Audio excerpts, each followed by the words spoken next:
बिस्मिल्लाहिर्रहमानिर्रहीम। Dear students, आज हम एनालिटिकल केमिस्ट्री के अंदर गुड लेबोरेटरी प्रैक्टिसेस की बात करेंगे। तो बेसिकली मैं सबसे पहले जस्ट आपकी अंडरस्टैंडिंग के लिए और एक इंटरेस्टिंग स्टोरी आपसे शेयर करना चाह रहा हूँ कि बेसिकली हम गुड लेबोरेटरी प्रैक्टिसेस क्या और हम इसकी ज़रूरत क्यों पेश आई। तो इसके लिए एक बड़ा इंटरेस्टिंग इंसिडेंट है कि एक बहुत इंपॉर्टेंट लेबोरेटरी है, premier analytical laboratory in the world, बहुत ही इंपॉर्टेंट किस्म की लेबोरेटरी जो कि ऑन की जाती थी, federal bureau of investigation laboratory. और ये 1995 में एक इंसिडेंट हुआ, एक बिल्डिंग के ऊपर बम ब्लास्टिंग हुई और फेडरल ब्यूरो ऑफ इन्वेस्टिगेशन ने उस सीन से जो भी एविडेंस थे वो कलेक्ट किए और उनका बहुत केयरफुली तज्जिया किया और उसके बाद उनको कोर्ट ऑफ लॉ में पेश किया, एक्सप्लोसिव का एनालिसिस किया और उसके बाद कोर्ट ऑफ लॉ में पेश किया as evidence for a trial. और ज्यूरी ने देखा कि एक टिमोथी मैकवे नामी आदमी है, उसको उन्होंने उसके ऊपर इल्जाम धरा कि ये इसका कल्प्रेट है।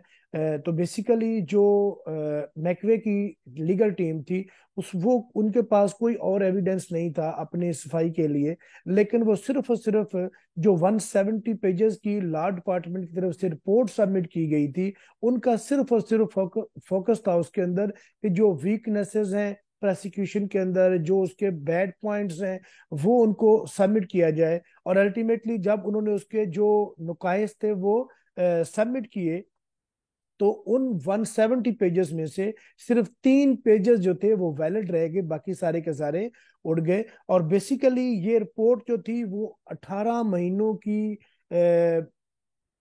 इन्वेस्टिगेशन मेहनत के बाद रिपोर्ट की गई थी।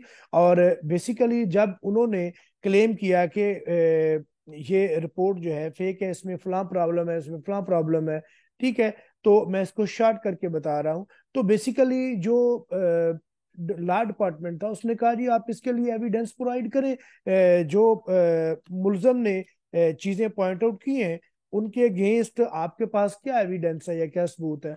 तो कोई भी उनके पास कोई सर्टिफाइड डॉक्यूमेंट रिपोर्ट या कोई वैलिड चीज मौजूद नहीं थी। तो अल्टीमेटली जो कोर्ट ऑफ लॉ थी उन्होंने at the end one sorry 40 systematic suggestion जो थी वो रिपोर्ट की टू द लेबोरेटरी, जिसमें ज्यादातर का कंसर्न जो था वो for the correcting and improving the laboratory practices and procedure थी। और इनमें से पर्टिकुलरली जो सबसे इंपॉर्टेंट चीज थी, उन्होंने उनको ऑर्डर जारी किया कि आप अपनी लेबोरेटरी की एक्रीडेशन कराएं American society of crime laboratory director से या लेबोरेटरी एक्रीडेशन बोर्ड से।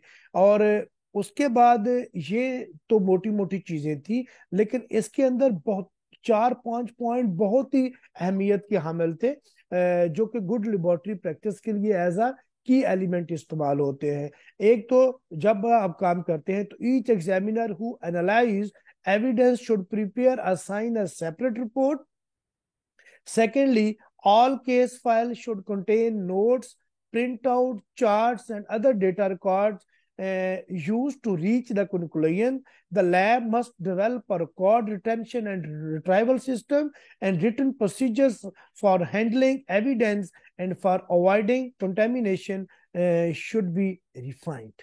तो ये की पॉइंट थे गुड लेबोरेटरी प्रैक्टिसेस के लिए, और इनको हमेशा मद्देनजर रखना चाहिए। तो दुनिया जहां में कोई भी जो अच्छी लेबोरेटरी है, उनकी जो गुड लेबोरेटरी प्रैक्टिसेस हैं, उनके लिए इन पॉइंट्स का शामिल होना बहुत जरूरी है।